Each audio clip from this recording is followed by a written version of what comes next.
Okay, boys and girls, this is a little slideshow of some of the things that we reviewed this week, the week of September 10th, our first full week of the year. This is not everything that we did in language arts, but it should show you most of what we've done. Of course, you should be looking at your homework assignments that you've completed as well. A lot of One of the things that we spent a lot of time on was subjects and predicates. I'm sure you'll remember these slides when you see them. So we had this sentence, the tall girl took the ball. Girl, just that single word girl is what?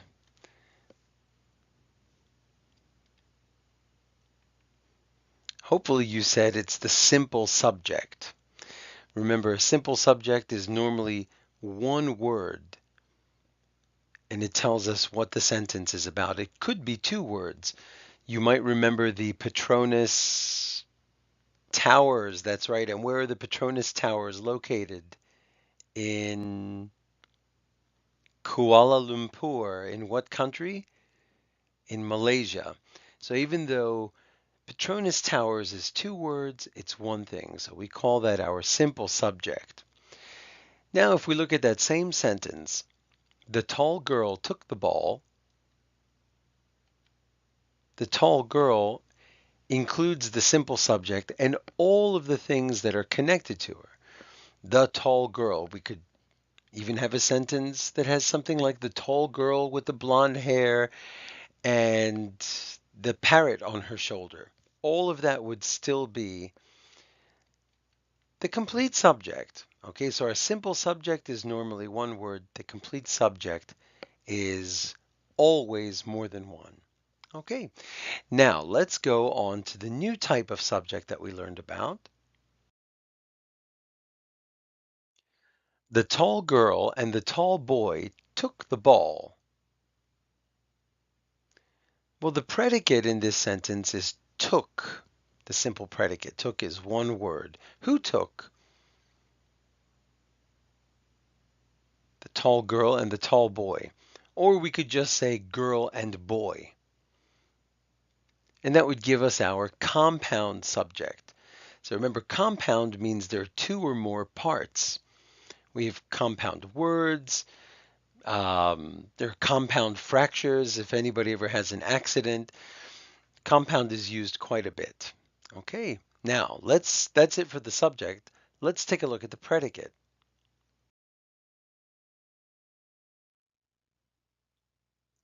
The tall girl took the ball.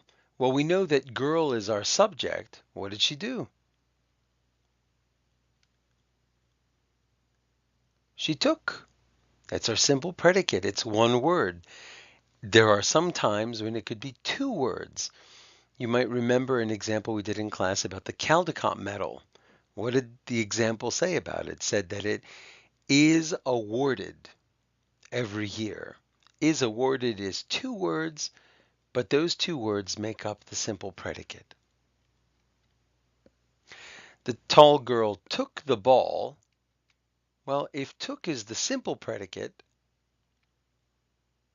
what is took the ball? Hopefully you've said that it's the complete predicate. Now let's look at the new type of predicate that we did this week. The girl took the ball and kicked it. Our subject is still the girl, but now there are two actions connected to her. The girl did two things. She took and she kicked. Okay, so this is called our compound predicate because there are two or more parts to the predicate. Okay, one of the other things that we did this week, and we had a couple of homework assignments related to it, was the ability to identify fragments and sentences. Here are some of the sentences that we looked at, or fragments that we looked at in class.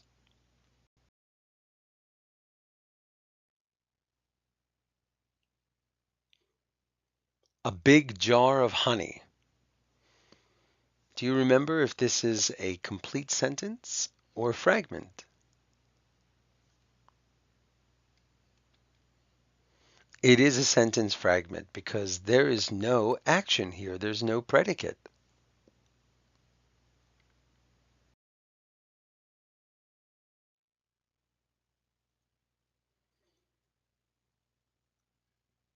I went shopping.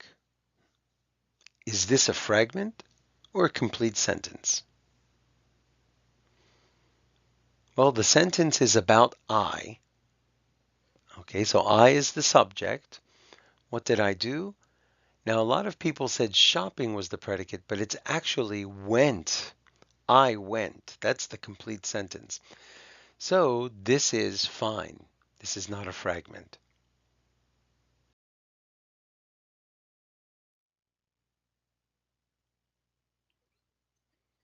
The difficult math and social studies tests. Sorry about that. The difficult math and social studies tests.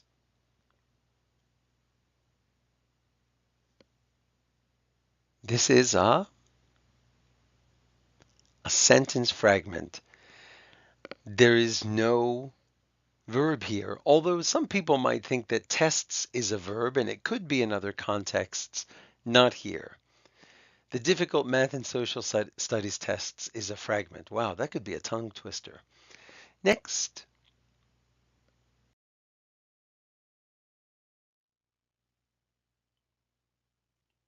go to bed.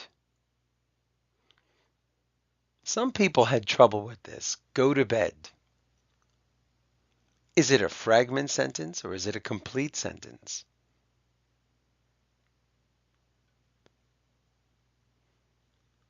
The verb is go, but what's the subject? You. You go to bed. This type of sentence is called a command. It's also called an imperative. It's also called a directive. Okay? When we tell somebody to do something, take the trash out, brush your teeth, go to bed, don't chew on your pencil, the subject is almost always cut. So go to bed is a complete sentence.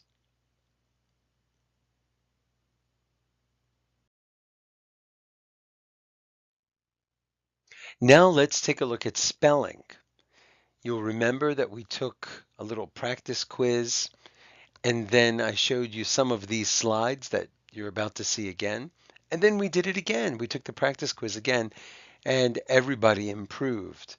So let's take a look at our spelling, some of our spelling, actually all of our spelling words. Breath and energy. We said that the sound that these had in common, the vowel sound that they had in common, was the short E, which sometimes can be EA and is often just a regular E. EA is tricky because it can be a short E like head, but we can also have an R sound like in heart. It can also be like learn or heard. And it can also be a long E like year. Okay, so EA is a really tricky one. So this is our short E. And here's some other words that have it. Head, beg, bread, bed, leg, get, and thread. Okay, so you see the short E can be spelled different ways.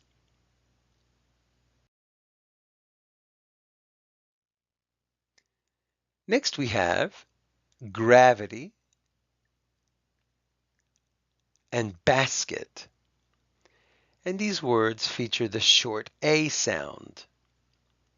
And there's the symbol for short A. We have mad, glad, flat, frantic, grasp, fast, grass.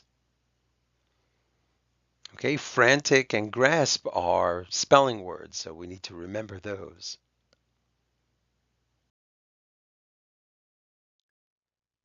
We move on now to miss and stingy. Do you remember what stingy means? A stingy person doesn't want to use something. They want to save it. They want to hold on to it. They don't want to spend money. They want to keep it. So these words have our short I sound, and there's our short I symbol. And we have frigid, hit, solid, comic, blister, hip, bib. And many of these are on our spelling list as well.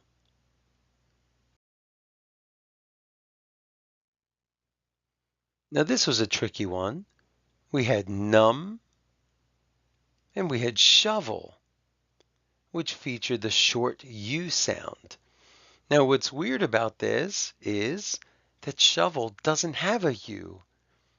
When we spell it, we just use an O, but we're making the short U sound. Bunch, lunch, run, humdrum. Do you remember what humdrum means? If you said boring, you are correct. Okay, so watch out for that O when you have to spell the word shovel, or shove, or glove, or love, or above. Okay?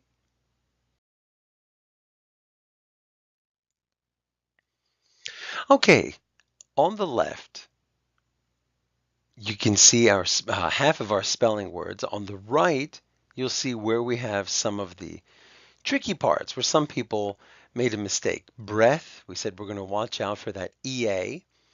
Wobble, which is one of the vocabulary words from a package for Mrs. Jules, and questioning gravity. Remember the double B. Blister, crush, direct, promise, grasp.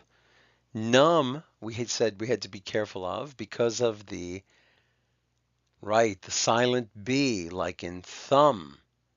Okay? And climb. Next, we had the trickiest word from this batch. It was the word hymn. And it's tricky for three reasons. There's a Y that makes the short I sound. There's a silent M at the end. So we don't say hymn, we say hymn. And this is not the pronoun him, like I see him or I take the bus to school with him. This is a different hymn. And you remember we said that this is a song, usually something sung by a choir. Some of you may have seen the word hymnal before. It's the same word. Shovel, we have to be careful with the O and the E. And gravity, there's that ever tricky Y. Now the Y is being used as a long E. Okay.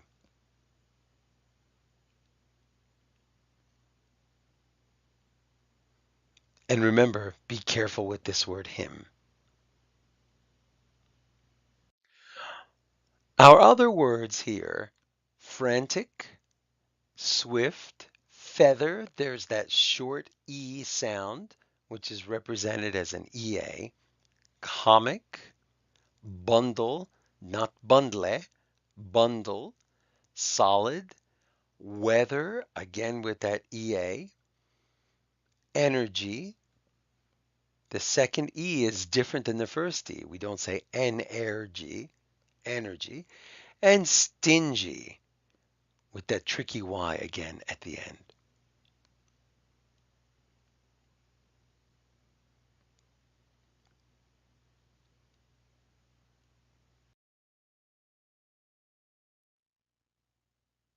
Okay, so here is your spelling list. These are the words that we'll have our test on. These are the ones that we've been practicing. Good luck. Write them over and over if there are any you're not sure about, and there will be homework to practice them again. But good luck and have a great weekend.